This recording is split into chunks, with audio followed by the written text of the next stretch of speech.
Assalamualaikum warahmatullahi wabarakatuh.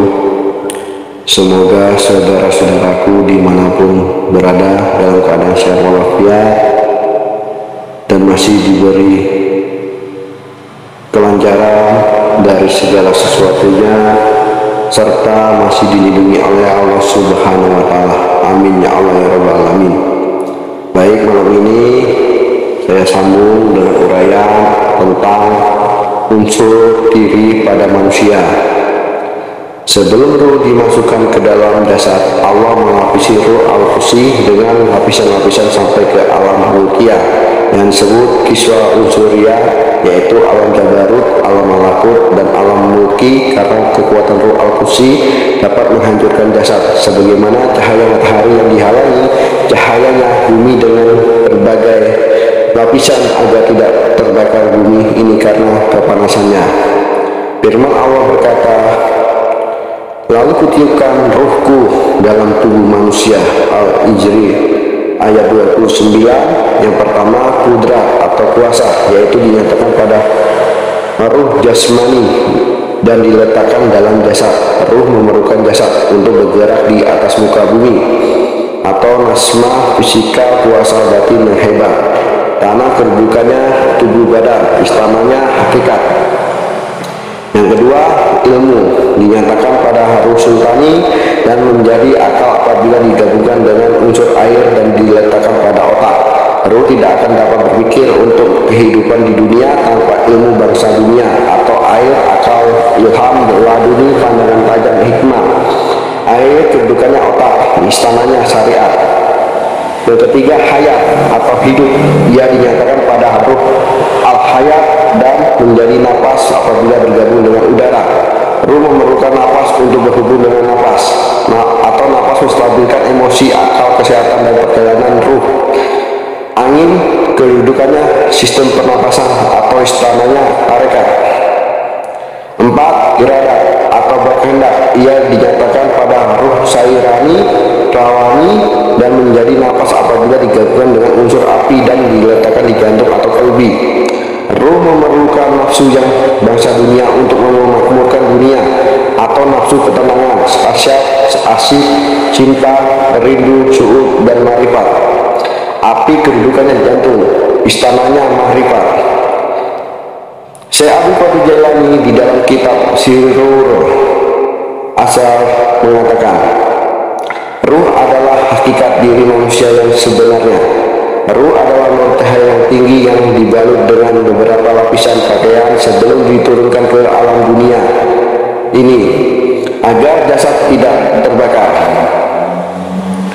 Manusia itu rahasiaku dan aku adalah rahasia manusia. Hadis Qudsi.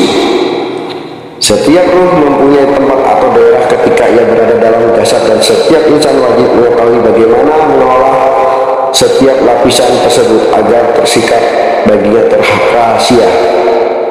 Kenalilah dirimu dengan merenungkan ke dalam dirimu. Niscaya engkau akan mengenali Tuhanmu tanpa huruf, tanpa suara, tanpa dalil, dan tanpa perantara. Galilah rahasia alam dirimu sendiri sehingga berjumpa dengan air dari alam malakut, alam jabarut, alam lahut. Niscaya kamu akan dapat menyaksikan kembali bagaimana dirimu berhimpun dan bertasbih di alam lahut, serta menyaksikan bagaimana dirimu bersaksi akan diri ketuhanan sebagaimana firman-Nya, adakah aku Tuhan kamu? Ruh menjawab, bahkan kami menyaksikan. Surat Al-A'raf 172. Siapa yang sampai ke alam ini, ia mengambil ilmunya dari Allah tanpa perantara, yaitu ilmu laduni.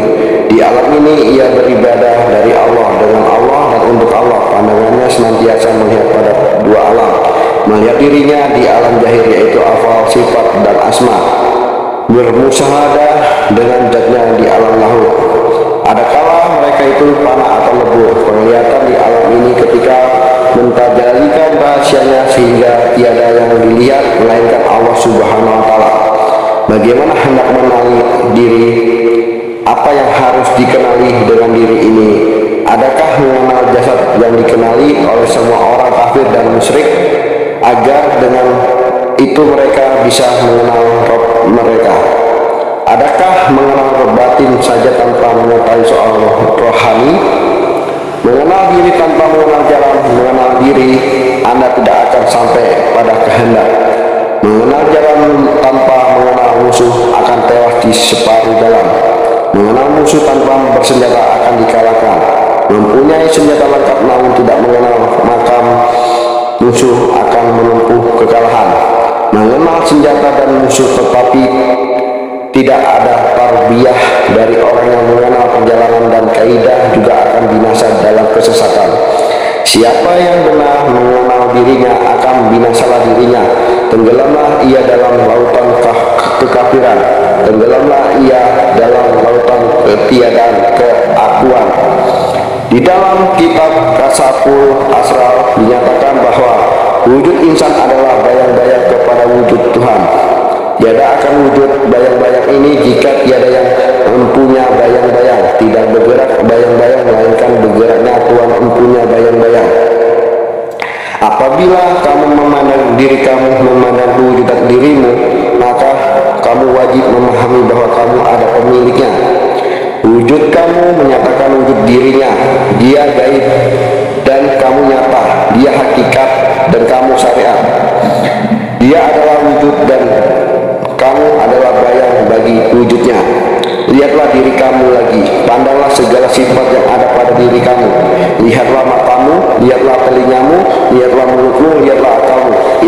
Lihatlah gerak diammu, lihat rasa hatimu. Semuanya tidak lain melainkan kenyataan sifat-sifatnya.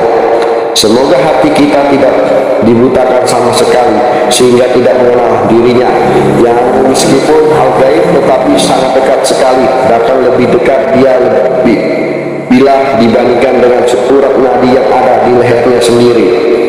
Itu berarti lebih dekat dia meskipun dibandingkan dengan keluar masuknya napas dalam dada. Maka firman-Nya yang memutuskan, barang siapa yang hidup sekarang ini atau di dunia buta mata hatinya, tidak mengetahui keberadaan diri Tuhannya yang dekat sekali dan wajib wujudnya, maka kelak di akhirat juga akan lebih buta dan lebih sesat jalannya. Al-Isra 72. Tauhidul afal atau keesaan perbuatan, hendaklah Anda ketahui bahwa segala apapun yang akan terjadi di dalam alam ini pada hakikatnya adalah afal atau perbuatan Allah Subhanahu wa taala yang terjadi di alam ini dapat digolongkan pada dua golongan. Yang pertama, baik pada bentuk atau rupa dan isi hakikatnya seperti iman dan taat. Yang kedua, buruk pada bentuk atau rupa namun baik pada pengertian isi hakikat seperti kufur dan maksiat. Dikatakan ini buruk pada bentuk karena adanya ketentuan hukum atau syarat yang mengatakan demikian. Dikatakan baik pada pengertian isi hakikat karena hal itu adalah satu ketentuan dan perbuatan daripada ya Allah yang maha baik. Maka kaifiat cara untuk melakukan pandangan atau syuhud usahada sebagaimana dimasukkan di atas ialah setiap apapun yang disaksikan oleh mata hendaklah ditanggapi oleh hati bahwa semua itu adalah afal atau perbuatan dari Allah Subhanahu wa taala. Bila ada sementara anggapan tentang ikut sertakan yang lain daripada Allah di dalam proses kejadian sesuatu, maka hal tersebut tidak lain hanya dalam pengertian majazi atau bayangan, bukan menurut pengertian hakiki. Misalnya si A bekerja untuk mencari makan atau memberi makan anak-anaknya, maka si A tergolong dalam pengertian yang lain daripada Allah, dan juga dapat dianggap ikut serta dalam proses memberi makan anaknya. Fungsi si A dalam keterlibatan ini hanya majaz atau bayangan saja, bukan dalam arti hakiki, karena menurut pengertian hakiki yang memberi makan dan minum pada hakikatnya ialah Allah, sebagaimana tersebut dalam Al-Quran surah Dialah Allah yang memberi makan dan minum kepada saya. Surah Asy-Syu'ara ayat 79. Segala macam perbuatan atau sikap laku, apakah perbuatan diri sendiri atau perbuatan yang terjadi di luar dirinya, adalah termasuk dalam dua macam pengertian. Pengertian pertama dinamakan mubasyarah, dan pengertian kedua dinamakan tawalud. Kedua macam pengertian ini tidak terpisah satu sama lain. Contoh adalah sebagai berikut.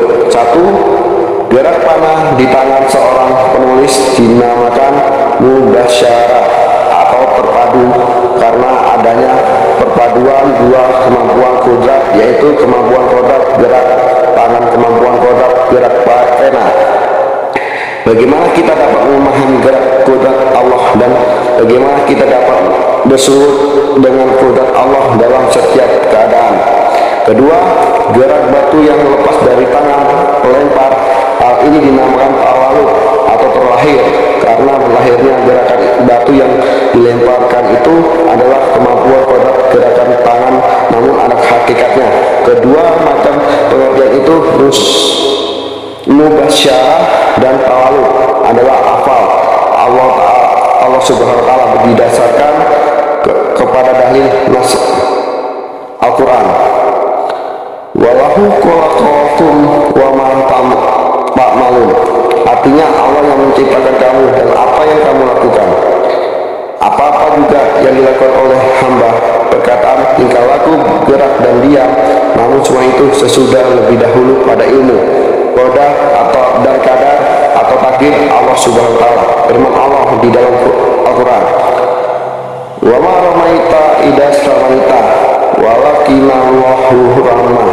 Artinya tidaklah Anda melempar, ai Muhammad, tetapi Allah lah yang melempar ketika Anda melempar. La haula wala quwata illa billahil azim. Artinya tiada daya dan kekuatan melainkan dengan daya dan kekuatan Allah yang maha tinggi dan maha agung.